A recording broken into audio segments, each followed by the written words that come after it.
from 8 to 4. Good evening and welcome to the November 21st, 2016 Board of Selectmen meeting. We have 2 members present and 1 absent due to a family illness tonight. Will's unable to make it. So with that said, I'll take a motion for signing of the warrant. I'll move. I'll second. That's unanimous. I'm going to hold off on the minutes where I wasn't present at the last meeting, and there's 1 member here that was. We'll just save that for the next meeting. Yep. There's a few things that I wanted to bring up this meeting before we started with regular business, and the first thing I'd like to do is congratulate Attorney Brian Murray and our colleague for his win for the state rep seat. It was a great campaign to watch and to receive flyers for it. And unlike some of the things that were happening at the national level, we saw candidates talking about their skills, their abilities, their backgrounds, and staying focused on themselves. Once again, congratulations, Brian. I look forward to working with you as our next state representative. Thank you. Appreciate that. The other thing I wanted to bring up is we recently had our Milford Fire Department highlighted on Fox News 25, at least that was the news broadcast I saw, where there was a resident who was unfortunately, her house was involved in a fire, and she noted the special care in which the Milford firefighters took with her belongings and her precaution and her memories of her children who are no longer with her. And it was really, it was a really heartfelt story, and you could tell that the woman much appreciated it. And you know, we often hear about firefighters and policemen just doing their job, not doing anything over and above, and it's what they'd always do, but it meant something certainly to her, and it meant something to me, and I know it meant something to the community to see how our firefighters are out there behaving, being so considerate of people's personal belongings, putting memoirs in things from the children in plastic tubs and covering those with tarps while there was an active fire going on. Something special happened there, and it was great to see that the resident was so appreciative, had them over for dinner. It says something about our first responders, it says something about our community, and it says something about the culture within the community and within these departments. So I just wanted to highlight that and thank them very much. And if you would, Rick, if you could, just get them off a letter thanking them. I know we should be thanking them every day, but here's a special case where we certainly want to thank them. And additionally, Milford Police just notified us that through a fundraising effort, the union was able to collect $20,000 in food and about $1,100 in cash donations for people less fortunate around the holidays. Another great thing that we see from our police department and fire departments, and I didn't want to miss mentioning it here this evening. Next we have, I'm sorry, Brian, is there anything? Well, just on that one, I'm glad that you brought that up about the food drive, but also the auxiliary police were very involved in that as well. So there was a nice effort, and apparently it occurred at the stores Target, Stop and Shop, and Shaw's this past weekend. And the last thing I wanted to do is congratulate the Milford High School varsity cheerleaders for winning the state competition. Again, once again, representing our community as ambassadors. A lot of good things happening in our community. Sometimes we fail to notice them, and sometimes we fail to talk about them when they happen, and we shouldn't. Thank you, Brian, for bringing that up. Next, we have invitation to speak. Is there anybody here who would like to address the board? Mr. Wheelock?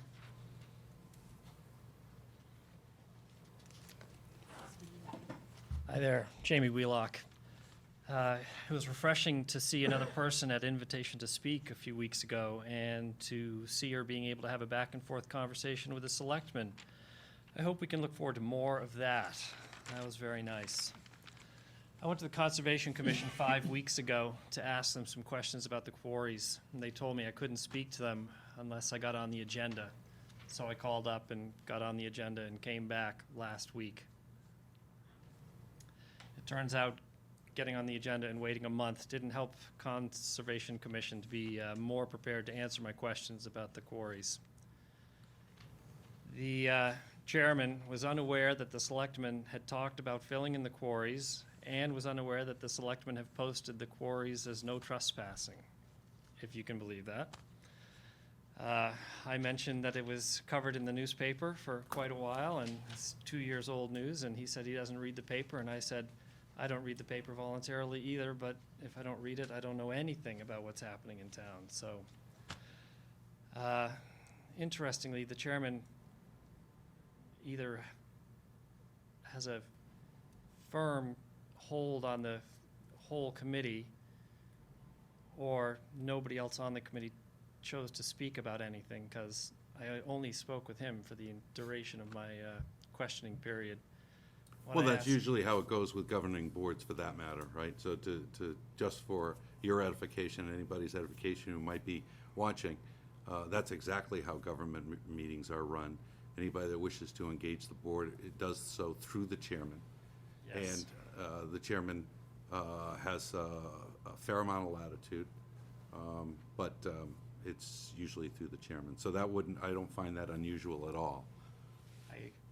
I believe that, but I was quite surprised that when I told him about the filling in the quarries and the no trespassing at the quarries, which have been covered in the paper to no end for 2 years, he claimed ignorance of it, and he didn't look to his left, look to his right, talk to the other people in the room to see if they were even aware of this issue or not. It was a total stonewalling of. Well, careful. I want you to tread lightly, only because I wasn't present, and we're not going to talk about the happenings at the Conservation Commission, and only have you give your take on whether somebody is either stonewalling or not. So, I will repeat the fact the that person's not here, so I felt let's be fair to the chairman of that board. I felt stonewalled. Okay, So you're entitled to feel the way there you you like. go.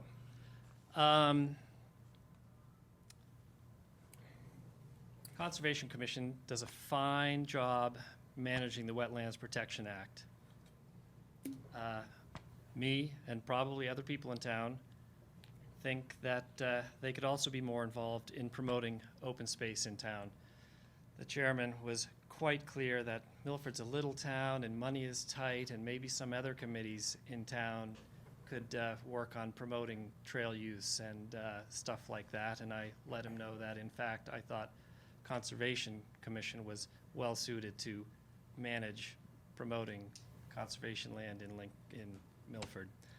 So, again, that was more stonewalling about that. And I asked him what he knows about how the town limits itself to liability in the open space in town, and he said he didn't know anything about that. He'd have to ask council, which I agree is fine. If the subject has never come up during your tenure on the board, maybe you don't know anything about it. So it's believable that he doesn't know anything about what allows towns to have open space and reduce their liability. But he said he would ask town council. Mostly I was surprised that the selectmen, when there's any land change of use around town, people come to town hall for a permit for something, and then town hall makes sure that the chief of police, the fire department, planning, tax bureau everybody weighs in on whether these changes require any special attention before it proceeds. But seemingly the Conservation Commission don't actually get consulted about whether filling in the quarries, how they weigh in on that opinion. And they also don't get asked about whether no trespassing signs should be on their land. Because when I asked him that specific question, he didn't know anything about it or care to talk about it at all. And he adamantly said no, nobody ever contacted them from town hall about whether filling in the quarries was a good idea or no trespassing was a good idea. I found that surprising, but not unbelievable, but whatever. So let me tell you what I found out since 2 years ago when I've spoken to you people about the quarries. It is called the Recreational Use Statute, Chapter 21, Section 17C. It protects municipalities and individual landowners in Massachusetts from frivolous suits. It doesn't protect you from negligent cases of doing something that's totally going to hurt somebody. But for ordinary purposes, landowners and municipalities are protected from people crossing their land and being on their land. The qualifications are the land needs to be open to everybody for free, not selective people or as part of a money-making venture. Also, if you post the land no trespassing, you actually are no longer protected by Chapter 21, Section 17C, and are actually more vulnerable for liability when a person becomes injured on your land.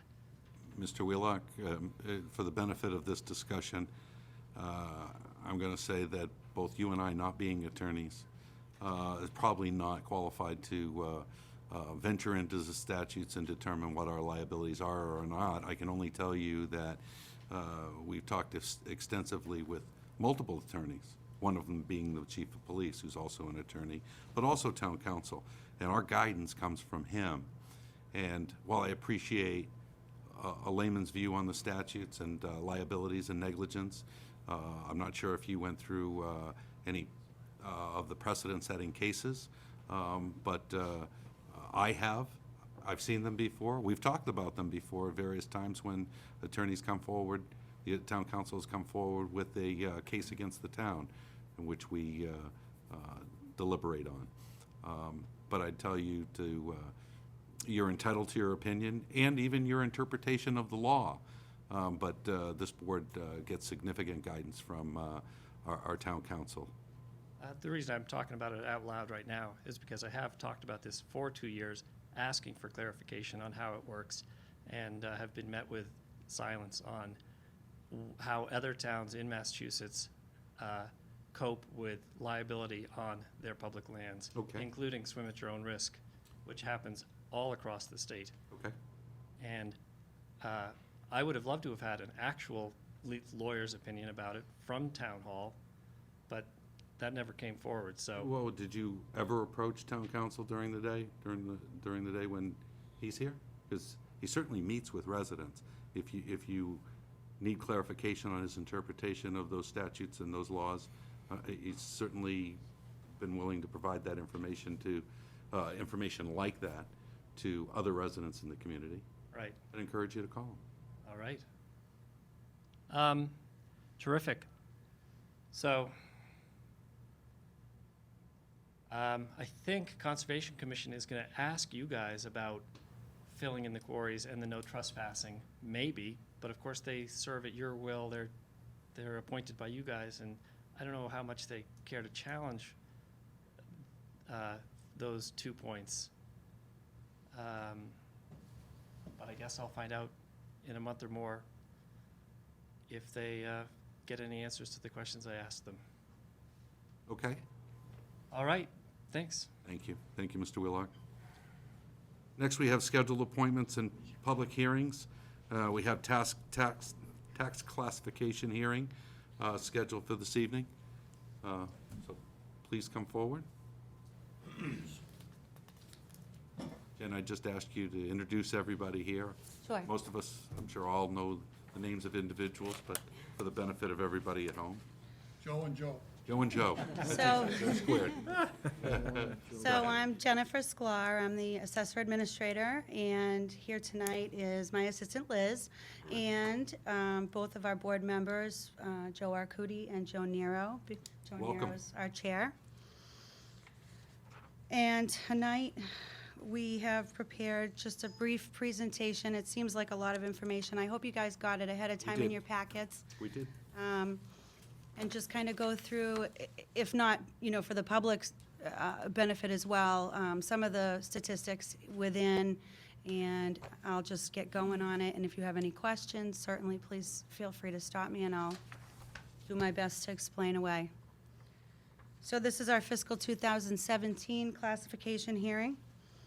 Tonight, for discussion, these are the items that I'd like to just touch on. We're going to talk about the valuation of the town, how it's changed over the year, the share of the levy, the certification of values, what's kind of happened in the town over the last year, and our new growth, what a single tax rate calculation would be, what the split rate would be, what the average tax bills were last year compared to this year, the levy increase and excess levy capacity, the residential exemption, the small commercial exemption, the open space discount. Those three need to be considered tonight. We've historically not opted to do those, but again, to just give you a brief review and the impact of using the 2.4 million on the tax rate, to reduce the tax rate. And then just our motions and signatures, and we'll be all done. Okay? So, we'll start here. Valuation by class. So residential is 77% of the town. Commercial is 11. We're looking in the share of levy without shift column. Industrial 6, personal property another 3.6. When we shift the levy and the burden of taxation onto our commercial industrial, it changes what percentage each of the classes contribute to that levy. And so here we're seeing that the residential gets reduced to 66, and the commercial, industrial, and personal property make up the other 33%. So you can see where the commercial goes from 11 to 17, our industrial goes from 6 to 10, and our personal property goes from 3 to 5, roughly. So this shift in this presentation, I should start off right here on this first slide and just tell you that if you see in the next to last column, it says the shift with a 1.537 shift.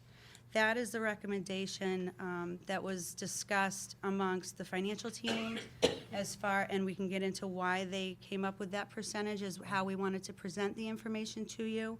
And the ultimate decision factor was that the impact to the commercial and residential properties would be at that percentage, 2.5% roughly for each of those classes.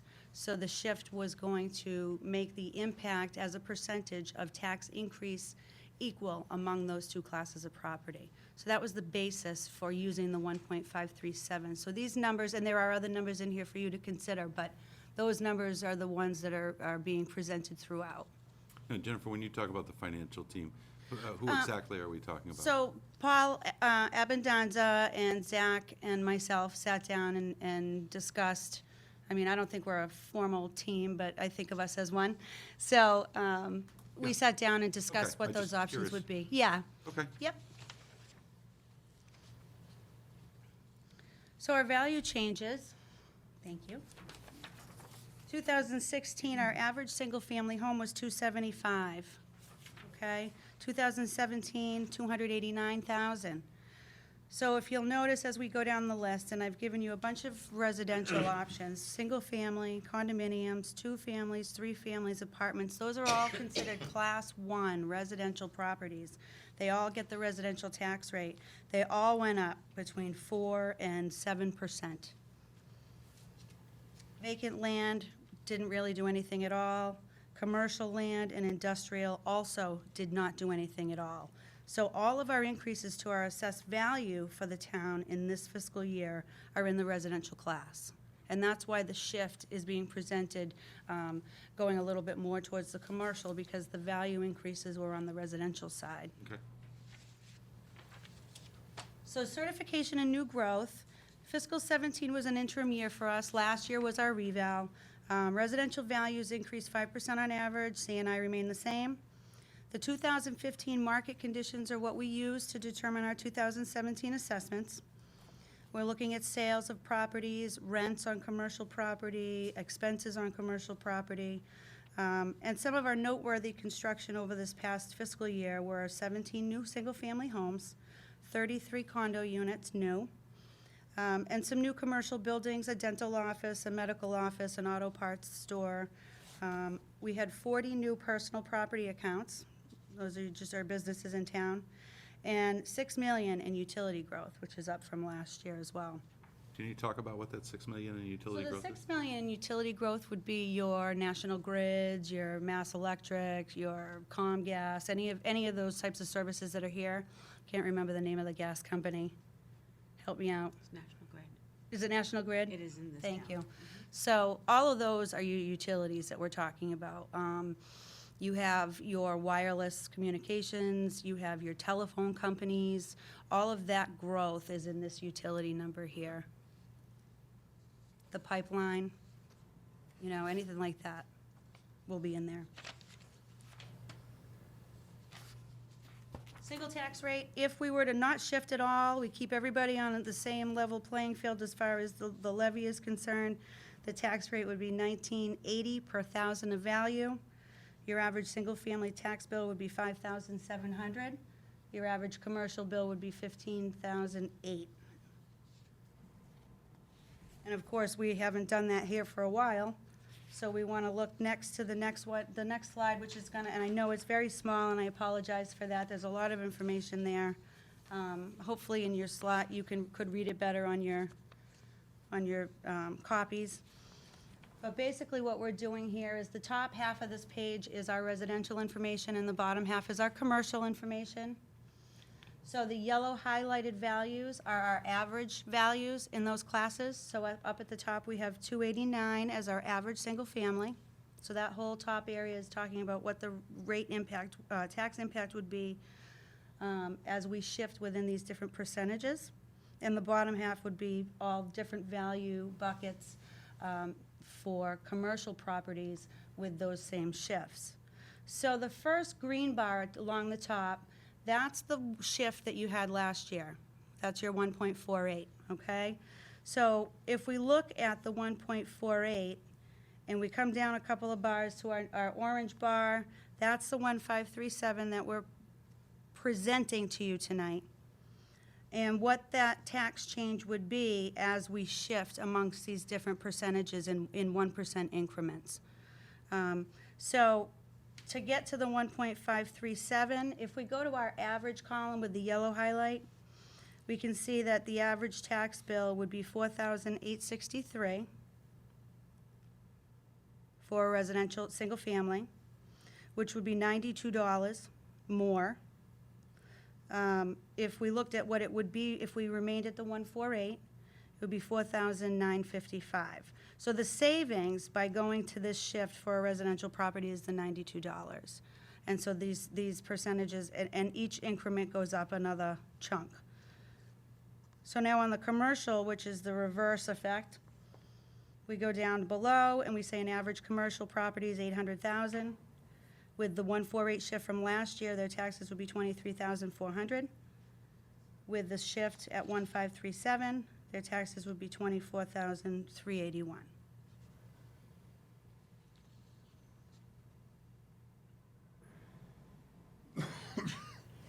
And as we go across, it's really just different value examples. And as we get into the next slide, I think it'll give you a better representation of what we're trying to do. Could I just ask a quick question, Yes. Jennifer? On the tax change, let's go with the average residential, that column. And you cited the $92.69. That's a reduction from what? That's a reduction from what the 1.48 would be? That's right. Okay.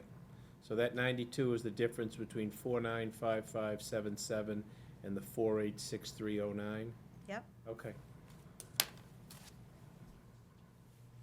Yeah. Okay, so the next one is going to give us some simplified examples. And so 2016 in the first column, those are what our average values were. And then for 2017, just giving you a couple of options, you can see that with the 1537, which is this column here, that's our new average assessed value. So 289 is the average assessed value for a single-family home this year. The tax bill would be $4,863, which is a $125 increase from last year's assessed value, average assessed value, and last year's tax rate. Okay, so it's $125, which is a 2.64% increase in their tax bill. So we take that same now we go down to the commercial value with the same shift of 1.537.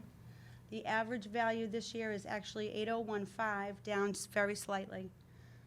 Their average tax bill would be 24,382, which is a $627 increase over last year, but it works out to be a 2.64% increase, as does the residential. So the intent was to try and balance those two. And you can see as you do different shifts, 152, 150, 148, those numbers start to really deviate from one another, to the point where there's actually a negative here at what we were at last year. Am I making sense? A lot I of hope it's sense. not too No. much information. Okay. Fortunately, Brian and I have both had the benefit of Yeah, seeing we've- presentations similar Yeah. to this for a number of years. Suffer seen this through show them all. before. I No, know, it's I not- know. It's not suffering, it's important information, so, and what you do is important, so please take your time. Thank you. Okay, so average tax bills, this is just different classes of property. So your average value we talked about before, single family is 289. What the tax rate would be with a 1537 shift would be 1679. That tax bill is 4,862. Prior year, 4738, is a tax increase of 124. Condominiums went up by like 7%. So you've got 216 as their new average. Same rate, tax bill 3,637. Prior year 3474, they have a $163 increase. Two families, average assessed value is 242.1. Average tax bill is 4,065. Prior year was 4,000 even, so that's a $65 increase.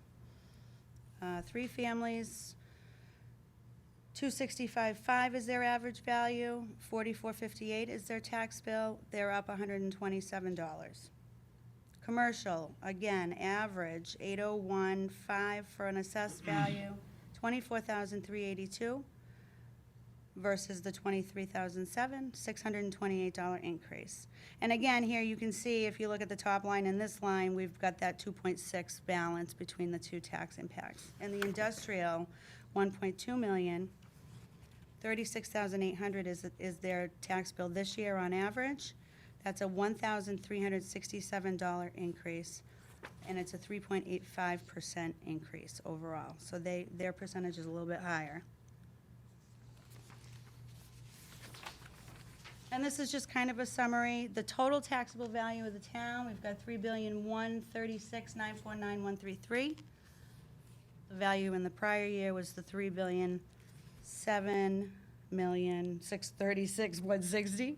So we have a 4.229 increase in our taxable value of the town. Our levy limit, 65.3 million. The levy is our limit. Our 2017 levy, 62,097,104. Last year's levy, 60,088,241. It's a 3.34% increase on the levy. Tax rate changes, 2016 to 2017, the residential would come down 2.3%, the commercial would go up 2.8%. And your excess levy capacity this year would be 3,286,353.88. In the prior year, excess levy was 2,806,156. Question? No? The residential exemption would be the next thing we would talk about, and it's something that we haven't done here. It's something that is typically done in cities with rental properties, or even like a beach community or oceanfront community where they're renting the homes. And there's a benefit to them if they're actually occupying their domicile, and that's an exemption of value of up to 20%. There's 14 communities out of 351. The next slide, if you could, is a list of the communities that have adopted this exemption and the percentages that they've chosen. It's not something we've done here. I don't think we're gonna go there now. I don't think it's an appropriate exemption for a community like Milford. This board has agreed with that opinion over yeah. a number of years. so Okay, yeah. if you wanted to Yeah. delve into this further? or- No, and Okay. even when you look at those communities, they really don't match up demographically or otherwise No. with Milford. No, no. I just, I look at the list and I'm just amazed there aren't more Cape communities on that list, Right, right? absolutely, Which would fit the stereotypical purpose. right. The Yep, intended purpose of that agreed, there's only a couple. exemption. Where, yeah, where? are- Nantucket, Provincetown, That's true. I mean, Yep. really. Not even Martha's Vineyard's on there. I know, it is kind of, It's very surprising. but, It looks a little haphazard to me when I look at Waltham and Boston. well, and you don't know what Everett. logic they had Right, either right. when they It's their did it, community, it's self-governing, and Yeah, they're entitled to it. right. So the small commercial exemption is next. If there were an appropriate one to consider, this would really be the one, if any. The Board of Selectmen have the option of exempting up to 10% of the value of commercial parcels that are assessed for $1 million or less, and they're occupied by a qualifying small business. That small business is determined by the, what's the name of them? Department of Unemployment Assistance. They provide us with a confidential list of what businesses have 10 or fewer employees. That's the list that we then compare to our database to determine if they are in fact eligible, they meet that value threshold. Once we narrow down that list, we come up with 53 properties that would qualify for this exemption. At the 10%, assuming we went all the way to 10%, what it would do is it would shift the rate, the tax rate, onto all commercial properties, commercial and industrial, not personal property, just the commercial industrial. So this would create a third tax rate. So we would have three. The average valued eligible parcel would save $822 on their tax bill. So these are your million and under, your smaller business, smaller commercial properties, not business, The parcels, not the business. not the business, the commercial property. Has to be occupied by a business with 10 or Understood. fewer. Yeah, so it gets tricky. It does. Because it's the property that's qualifying based on their tenant also meeting another set of standards. But it you doesn't know? say that the small business would ever receive that benefit. No, it doesn't say there has to be any pass-through or anything like Right, that. No, okay. no. So they would save $822, and on the other hand, what it would do is increase that commercial industrial rate slightly. I will tell you that I have 3052 printed here. It's 3050 even, and I wanted to just point out to you that that was a typo on my That's all right. part. Well, I'm glad you cleared up that error. That, I mean, my computations are correct. Really gonna take this to task I here. know, right? I'm almost done.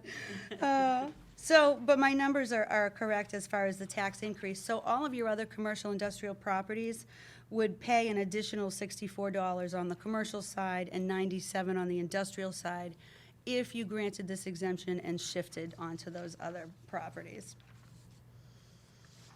The third is the open space discount. We have no property classified as open space on the assessor's side. It would have to be classified as Class 2 property in order to qualify for this discount. So until we would classify it as that, there's nothing to offer. If open space was something that wanted to be considered in the future, we would have to have a discussion about what criteria we would want to use, because the law does allow us some discretion in creating criteria that we would define as a town to be considered open space. And then we would have to identify what parcels those were, classify them as Class 2, with the intent that you wanted to offer them a discount. So that's something that could be done, at any time that you feel it's worth looking at. So, finally, the results of the 2.4 million to reduce the tax rate, and really what we want to get down to is that last column. So, single family, the difference, the reduction in the impact to the taxpayer, not what they're paying, but their savings, if you will, or not even savings, but reduction in. Cost avoidance, is that the right? Cost avoidance, I guess, yeah, there's no safe way to say No it, right, savings. right. So single family is $189, and we go right down the list. Condos, $141, two-family, $157, three-family, $172, commercial, $937, and industrial, $1,419. So those are the reductions that they're benefiting by applying the 2.4 million towards the tax rate. Okay. So, I mean, that's what we've got, the actual tax rate calculation. If they adopt the 1.537, you'll have a residential rate of 16.79 per thousand. The commercial, industrial, and personal property would be $30.42 per thousand. Okay. All right, I'll Are there any first see if Brian questions has on- any questions or comments. Well, first of all, let me thank you and the board for an excellent presentation. You assembled some very good information, which obviously can get very complicated and confusing, and you put it together very clearly and concisely. And I also appreciate the fact that you and the financial team, the folks that you work with, really strove to find the break-even point. And the nice thing about the dual tax rate is that it can be adjusted from time to time. And Paul Abedanza had sent us a list of the different shifts over the years. And, you know, it's really interesting to look at. You can almost use it to kind of chart the economic conditions, you know, Right. locally and even beyond that. So, you know, from 97 to 2002, it stayed at the 1.5.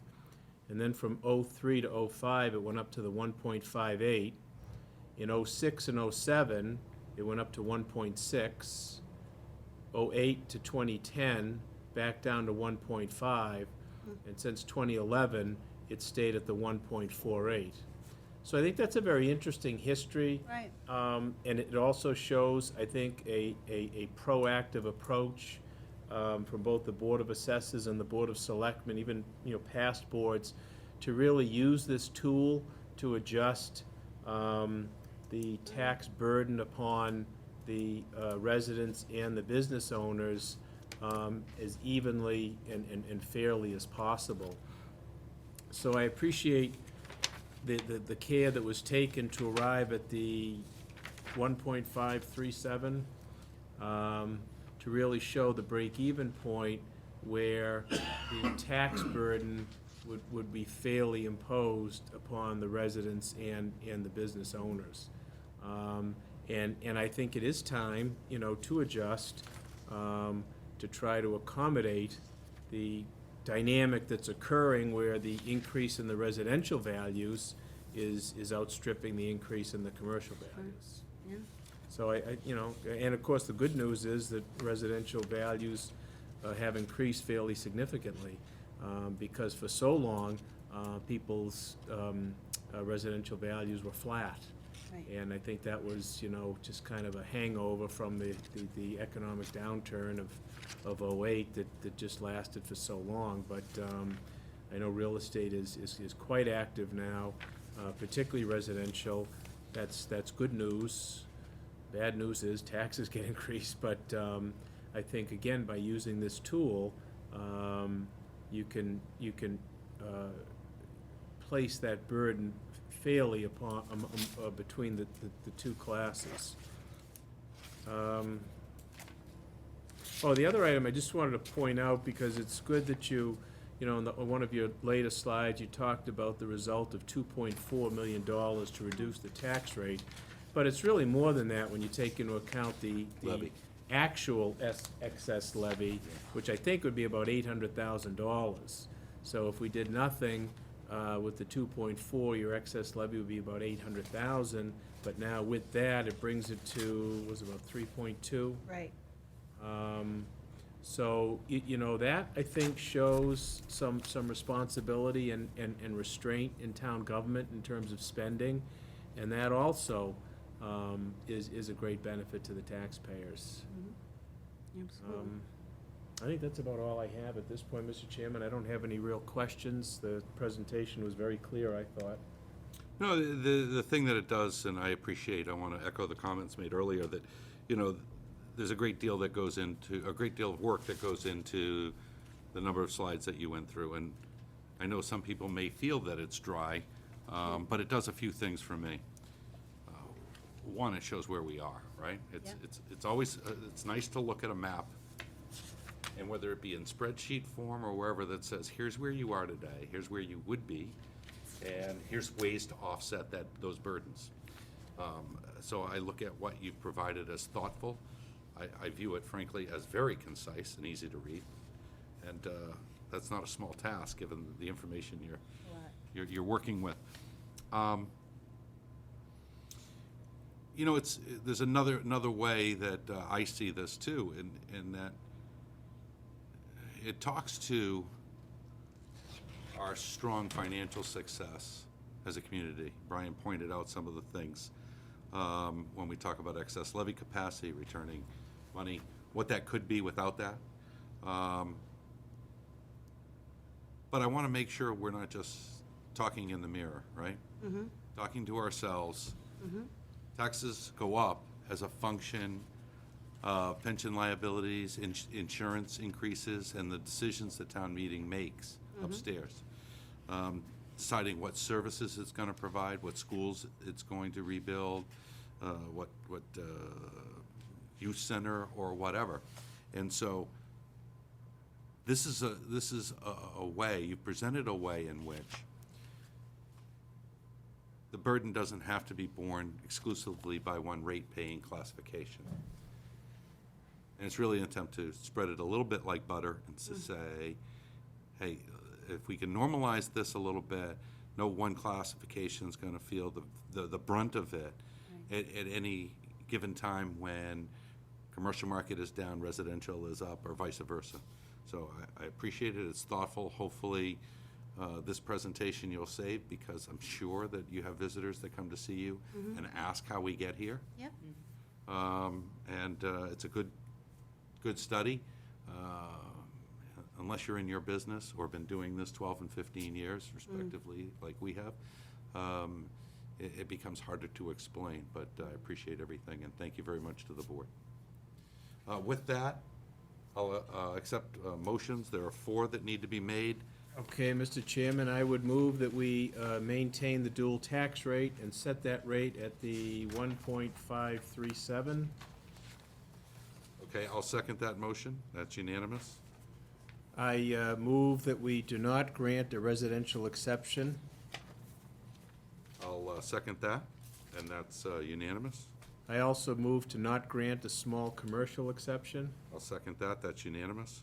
And I would also move to not grant an open space discount. And I'll second that. That's also unanimous. Take care of it. Chairman, Please, if we could, Joe, yes.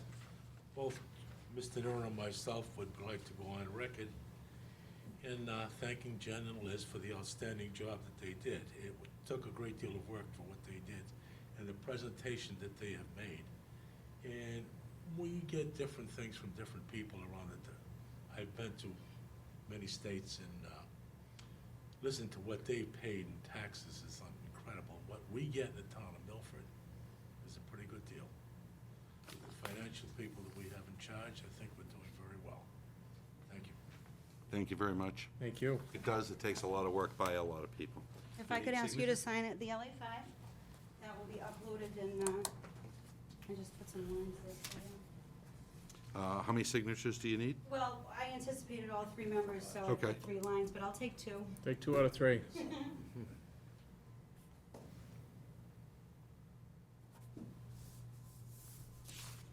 Is there another one too, Jen, or is it just the one sheet? It's just, that's the second page of this. Okay. Give you back this. There's nothing to sign there. That's Thank just you, a Jen. no vote on the options. Yep. Assuming that's how it was gonna go, and the Made some resulting assumptions. rate. I did. I have other ones if I had to. I was pull gonna them say, you must have other sheets there too, if it went different, right? out. It's like, which bag is There's gonna only- come out of you Yeah, then? yeah, yeah. Thank you very much. Thank you. All right. Nice job. Thank you. Nice job, everyone. Have a nice night. You too. Have a nice holiday. Thank you. Yes. Same to you. Thank you to all the Right. people who worked behind the scenes who weren't present tonight as well. The court stays. So it's just the computer and the mouse. You got it. Next on the agenda is the town administrator's report. Rick, I'll shift to you. Yes, thank you. This was in the back room. I'm Yeah, sorry. we'll Can I just leave it. tuck You can right behind here? Right there's perfect, yeah. Thank you, Mr. Chairman. Just a few announcements. The typical Thanksgiving Eve, the reminder that Town Hall will be closed at 1 PM on Wednesday, November 23rd, the day prior to Thanksgiving, and we will be open on Friday, November 25th. I want to remind the public that the winter emergency parking ban, as we approach the winter season, is implemented. What is different this year, as the public knows, the police chief will notify WMRC, 1490, Boston TV news stations, the Milford Daily News, and the Town Crier. Notification will also be made via the Town of Milford Connect CTY notification system. When the ban is lifted, notification will be made in the same manner. This amended winter emergency ban is posted on the town website, along with instructions for individuals who also wish to be notified of any such ban via their cell phone, text, or email. As mentioned by both of you prior, I want to also congratulate and thank the auxiliary police officers for their tremendous efforts in raising $1,135 in cash and over $20,000 in food donations for the food pantry. I also want to thank everyone who donated to this most worthy cause. I have been notified by the Governor's Office that the town, through the Board of Health efforts, has been awarded a grant of up to $98,615 for the startup of a mattress recycling incentive program and the possibility of increasing the volume of the recycling collection containers. The Mattress Recycle Initiative provides access to a mass DEP-funded program for the transportation and recycling of discarded household mattresses. Two other items. One, an update on the Archer Rubber demolition process. A meeting was held with the owners of the Archer Rubber plant to begin discussions for the approval of a plan for the demolition of their building. Present at the meeting were the fire chief, deputy fire chief, police chief, highway surveyor, building commissioner, town engineer, and myself. The owners will be submitting a proposed plan to the deputy fire chief and building commissioner, which includes asbestos remediation. That plan then needs to be reviewed and approved by each town department. I'm also informed the owners have appeared before the Conservation Committee, who will issue an order requiring the installation of silk fencing and straw wattles along the perimeter of the Charles River and all other wetland areas. I will keep the board updated on this process. And finally, Mr. Chairman, today we received a letter from Sean Cronin, Senior Deputy Commissioner of Local Services. It's directed to the Chair, Board of Selectmen, congratulating Milford on entering into a community compact with the Baker-Polito administration. As you know, we have chosen two best practices: public accessibility and citizen engagement. I've also been informed as to the citizen engagement, which is the technology aspect of our best practice. We will likely receive a state contract and grant agreement package to sign, and we estimate that we would receive $5,000. Once the contract is signed, we would receive a payment of 75% of that grant amount, and then the 25% upon completion of the project. I will be following up, as will be Andrew Diorio, on the technology aspect, and I also will be following up with our contact at the state office, David D'Arcangelo, for the public accessibility project. And that's all I have, Mr. Chairman. A lot of good news there. Yeah, it's quick coming on the heels of signing that compact. That's immediate grant available for $5,000. And why don't we put that on the agenda for next meeting? Congratulations to the Board of Health in working with the state on their $9,000 grant. And we appreciate the chief laying out the parking ban and rules and requirements. It was just last night where we started to get our first flurries again, so appreciate all of that. Brian, any comments or thoughts? No comments. Okay. Regarding old business, school committee and housing authority vacancy, I'm going to skip over the school community use with the understanding or expectation that we probably take that up as a full board. However, as it relates to Milford Housing Authority vacancy, we received your letter on that vacancy, and I know you met with town council, and it was your recommendation that we announce there'll be a joint meeting on December 5th and that any person interested in that vacancy may apply. So there's really not a decision to appoint,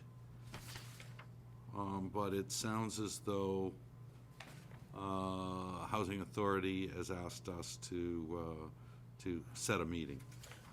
Yes, I would ask the board to just announce there'll be a joint meeting of the Milford Housing Authority members and this board on the 5th. Any interested person may apply, and then in addition, the board, we must post notice of the vacancy 1 week prior to that December 5th meeting, which we will take care of also. Okay, so there's a posting required, okay. Yes, there is. Yeah, I think they were somewhat confused at the process, but Brian, any thoughts? I would only ask that we issue a press release indicating to members of the public that there is in fact an opening on the Milford Housing Authority, and there seems to be an intent on the Housing Authority to fill that position. Any interested persons should look to submit an application probably to the Selectmen's office so that we can consider whether or not any other individuals are interested in the position. And you'll make the appropriate posting? Yes, I will. All right, very good. Thank you for looking into that and checking with town council. Thank you. Okay, next, I'm sorry, Brian, do you have any other old business? I don't, other than some of those items of correspondence, but we can take that up at the end. All right, we'll get to do that in correspondence. Under new business, the police chief has a request to dispose of surplus property. That property is a 2008 Ford Expedition, a 2013 Ford Explorer, a 2000 Audi V6, and a 2003 Acura 32TL. The appropriate VINs are provided. Is there a motion? I'll move. I'll second. That's unanimous to grant the chief's request to dispose of surplus property. Next, the chief outlines in a letter to Rick some challenges at the Groves apartment complex and parking concerns. And as a result of having worked with that management at the Groves, the chief is recommending that the Board of Selectmen authorize the removal of no parking signs as listed below. Senate Road, Easterly, Colonial Road, Southerly, Capitol Road, Southerly, and Linden Road. Is there a motion? Yes, I would make the motion to, I'm sorry, there are many more. I skipped some. well, those are just the ones that he's looking for change on. Okay. So to remove it on those 4 streets, and leave it remain on the others. This came to my attention through, I guess, some folks up at the Groves, and I had received some emails from the management company, so I asked the town administrator to work with the police chief to resolve it. It looks as though this would be acceptable to the management folks at the complex. Okay. So, is there a motion to? I move to approve the chief's recommendation. I second. That's unanimous. Next, we have renewal of licenses.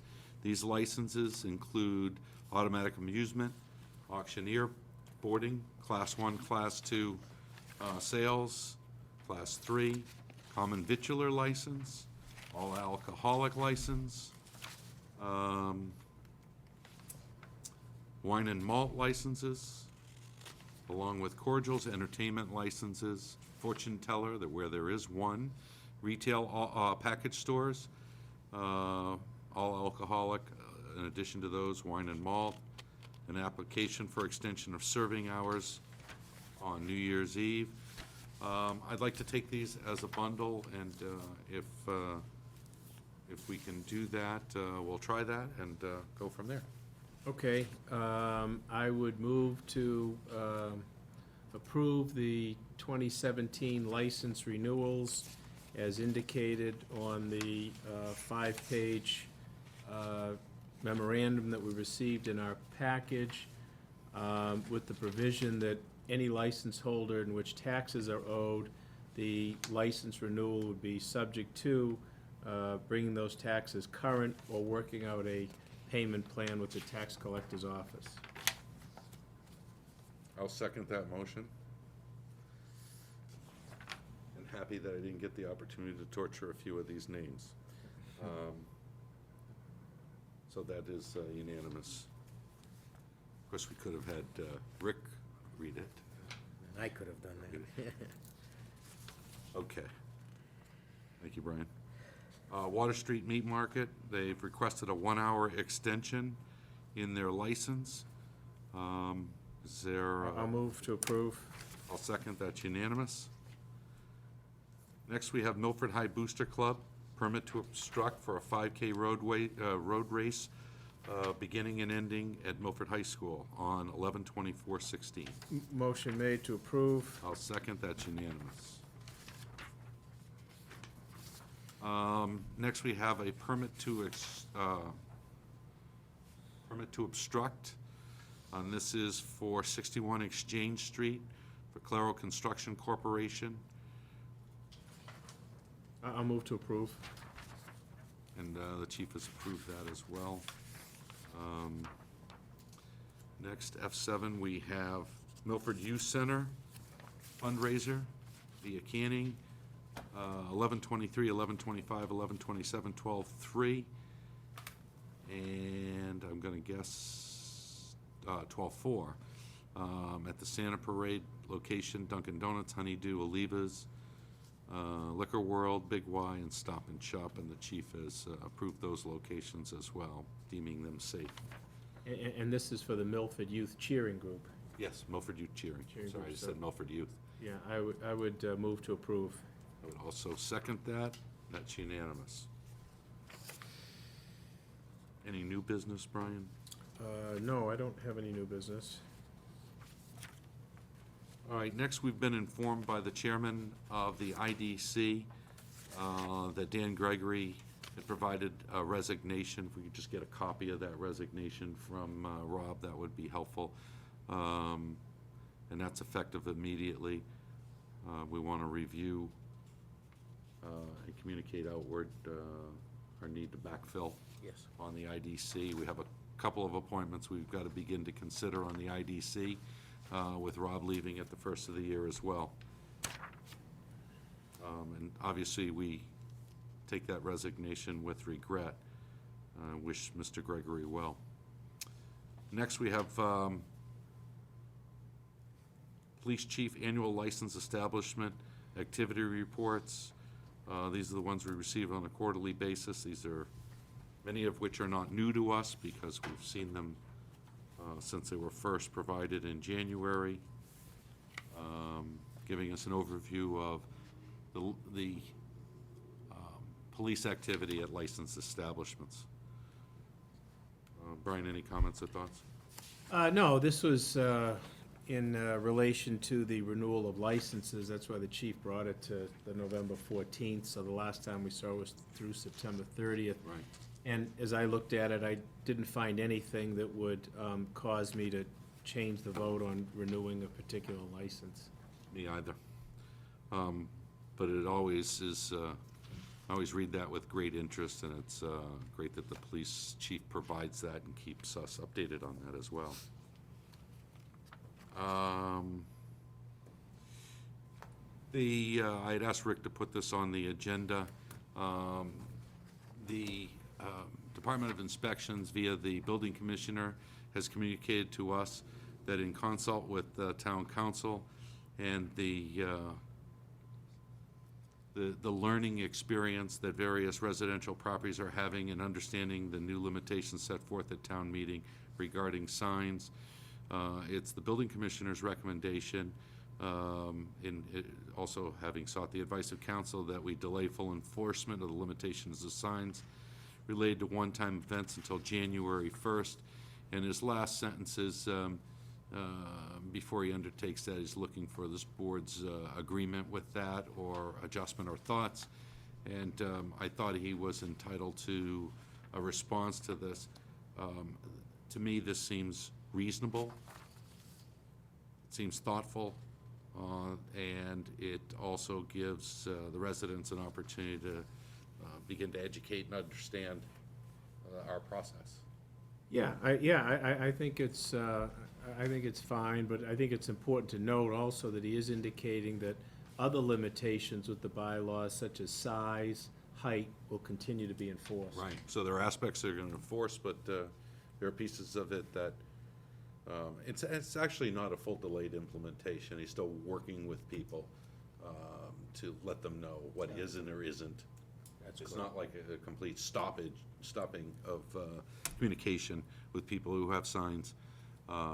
So, as we navigate through these sometimes murky waters and sometimes see consequences and unintended consequences, that's exactly the way I view that feedback coming back to town meeting. And so if we want to make adjustments, that allows at future meetings for us to do so, where it makes sense. Okay.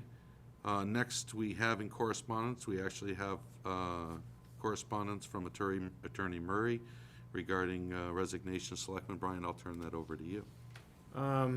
Yeah, thank you. Let me read it, I suppose that's probably the best thing to do. This is addressed to Amy Hennessy Neves, the town clerk. In light of the recent election in which I have been elected to serve as state representative for the 10th Worcester District, a seat vacated by the impending retirement of our current representative, John Fernandes, it is with a heavy heart that I provide this notice to your office pursuant to GL Chapter 41, Section 109. Please accept this correspondence as my resignation from the Board of Selectmen. It is not my intent to leave the present board short-handed, nor incur the financial burden upon the town for a special election to fill this vacancy. Therefore, my resignation will be effective April 3rd, 2017, at 12 midnight. This will allow your office the opportunity to post the unexpired two-year term on the next town election ballot, as well as provide sufficient notice to members of the community who may desire to fill this seat through the electoral process. Serving as selectman for the past 16 years has been one of the most rewarding and gratifying experiences of my life. I'm fortunate to have served over the years with fellow board members who have been true professionals, as well as with so many town officials, employees, and volunteers, all of whom have been remarkably dedicated to their work and the town of Milford. I would like to thank each and every one for their courtesy, help, and guidance during my terms of service. Clearly, their efforts made whatever contributions I may have been able to provide considerably more substantial and enjoyable. Although this is a bittersweet moment for me, I'm also thankful to the voters who have shown confidence in me to serve as our next state representative. To those who may not have voted for me, I hope to earn their confidence as well. I certainly look forward and am excited to serve the district, including the town of Milford, in this new role. Thank you for your assistance, and I fully anticipate to continue to work with your office, albeit in a different capacity. And again, as I stated in the meeting, Brian, I know this fulfills a requirement to comply with Mass General laws and specific chapters and sections. I would be remiss if I didn't repeat myself at the beginning. I look forward to working with you in your new capacity as state representative. Rick, it would seem worthwhile, why don't we, I know that certain members are attorneys, but certain members of this board are not, and pass this along to the Secretary of State's office, who provides guidance on timing and all of that, just to make sure that we do all the things right, and that Amy Neves has the opportunity to post that and communicate to the public as well. This appears to have met those requirements, but I'm not chapter and verse an expert in Mass General laws, so that would be helpful in getting that guidance on how to proceed, at least for me.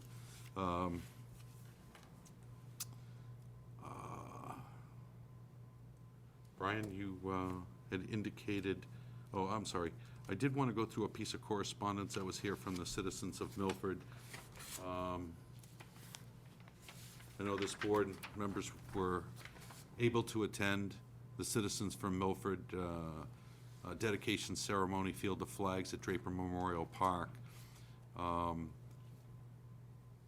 while our veterans agent works very, very hard to make sure that Veterans Parade goes off flawlessly, we got great weather, It's a beautiful day. I just wanted to read from the citizens of Milford a letter to Mr. John Pillar, our veterans agent. It says, on behalf of all of us, the citizens from Milford, I want to thank you for your support of the Draper Memorial Park Field of Flags and your assistance in helping us plan the dedication ceremony. We all value your extensive experience in coordinating the Veterans Day Parade and other events supporting our veterans each year. Your guidance in helping us work out the details of the ceremony is a tremendous factor in its success. It's always a pleasure to work with enthusiastic partners in Town Hall. It is our hope that this new community tradition will grow over time, and I look forward to working with you in the future. This is from Peter Scandone, Field of Flags chairperson for Citizens of Milford. A nice event, a nice letter, and John has earned a great deal of the accolades that he receives for the fine work that he does with our veterans, and I would just want to thank John on behalf of the community. When you get letters like that, it's always a great thing. Yeah, Mr. Chairman, and also, I think, you know, it seemed as though this year there was a very nice organized program at Calzone Park, which I think was a little bit different than maybe in years past. And, you know, I think, again, John, you know, deserves a lot of credit for that work, as well as the veterans who were there and participated, particularly the veterans from Vietnam. I thought it was a very nice day in the entirety, and the Calzone Park part of it was also, I thought, Agreed. very nice. Agreed. So I think we've talked through everything we had on the agenda. Brian, do you have anything in correspondence that you wanted to bring Well, up? just these correspondence, we had talked a little bit before the meeting about the letter that we received from the individual 37 Littlefield Road. So if we could just ask the town administrator to follow up on the response from the Milford Water Company, and then just point out to the individual that in fact it is not town-provided water, it is water coming from a separate for-profit company. The emails that we all receive from the individual wishing to create a human rights committee for the town of Milford, I'm not sure what your thoughts are on that. I mean, personally, I, you know, would have no problem in inviting her to come in and asking her to make a presentation. I read a little bit of the email. I think some of it, well, I should say I read the entire email. There's a little bit that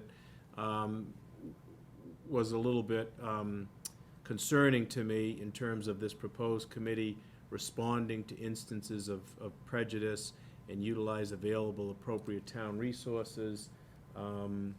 So, you know, that, I think, could potentially bring a community into a private or personal discrimination action where we might not otherwise be.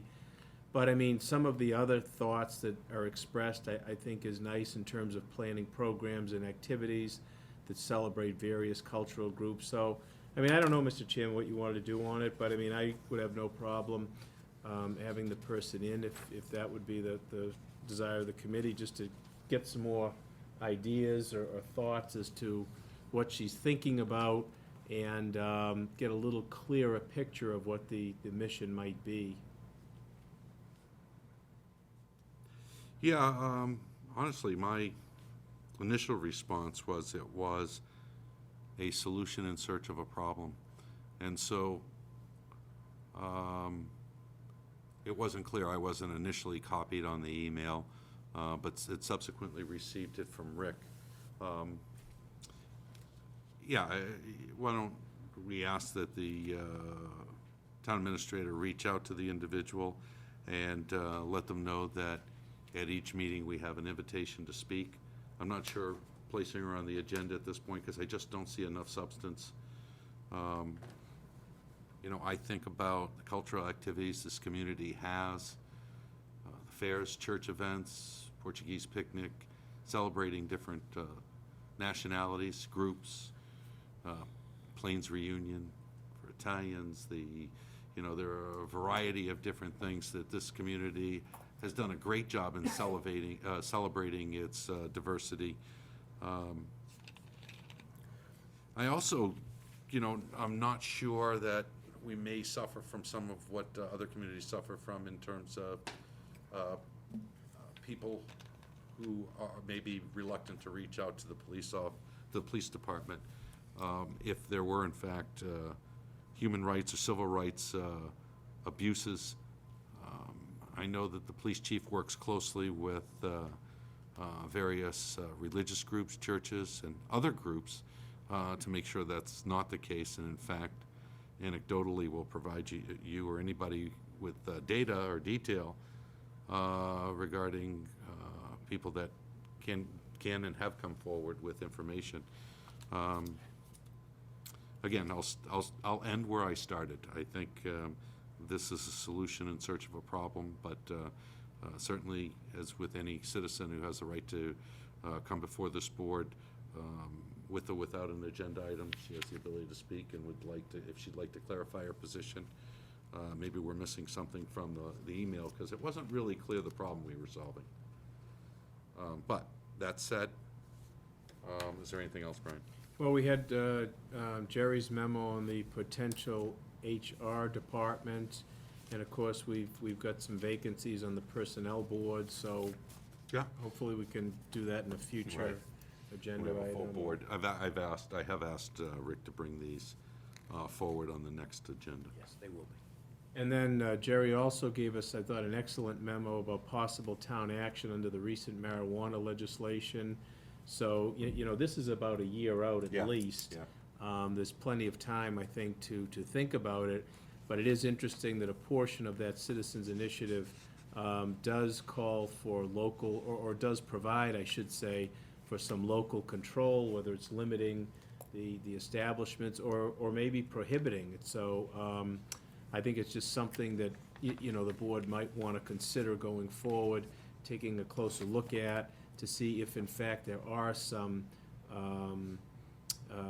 restrictions or regulations that might want to be placed. Obviously, it's got to be done before, you know, these licenses start flying around. October 2018, is it? Yeah, so Okay. it's, you So know, we've got- it's I think it'll happen well more than a long year after you're out. gone, Yes, it's not, given the recent resignation. yeah, so, but I mean, it's just something I think to maybe take into consideration and think about. He's scheduling our future meetings, Rick. I didn't write the memo, Jerry did, you know. And then we also got a memo from Zach Taylor, just reminding us that we need to have a signed engagement letter with an auditor because they're looking to start the audit in February. Yes, and I've also asked Rick to put that on the next agenda as well. And that's all I have. Thank you for bringing those up. You weren't privy to my discussions with Rick when we work on future agendas as well. And hopefully we can have a full board where you're not in court, somebody's not sick in Will's family, or I'm not traveling. But you know, one of the things I can say, and working with you for as long as I have, I can honestly say there's very few incidents where members of this board are not present, making their personal schedule, adjusting their personal schedule, travel or vacation or otherwise. And it's just funny that we have a run of, you know, a short period of Oh, time where yeah, sure, there's I know, three of yeah. us that each have our own. Those are gonna pop up. As chairman, I think I've communicated with both you and Will. If there's a need, we'll make adjustments. I know I have to sometimes, and I'm happy to make those for the board members as well. We can do that and still act on the people's business responsibly. So, all right. So next we have an executive session on the agenda as a possible land acquisition or discussion about land that may be available. I'll take a roll call vote. I'm sorry, I'll take a I'll motion. move to go into executive session. I'll second that, and a roll call vote. Aye. I also vote in favor. The board will not be coming back to regular session at the end of this executive session. So thank you and good evening. And have a nice Thanksgiving.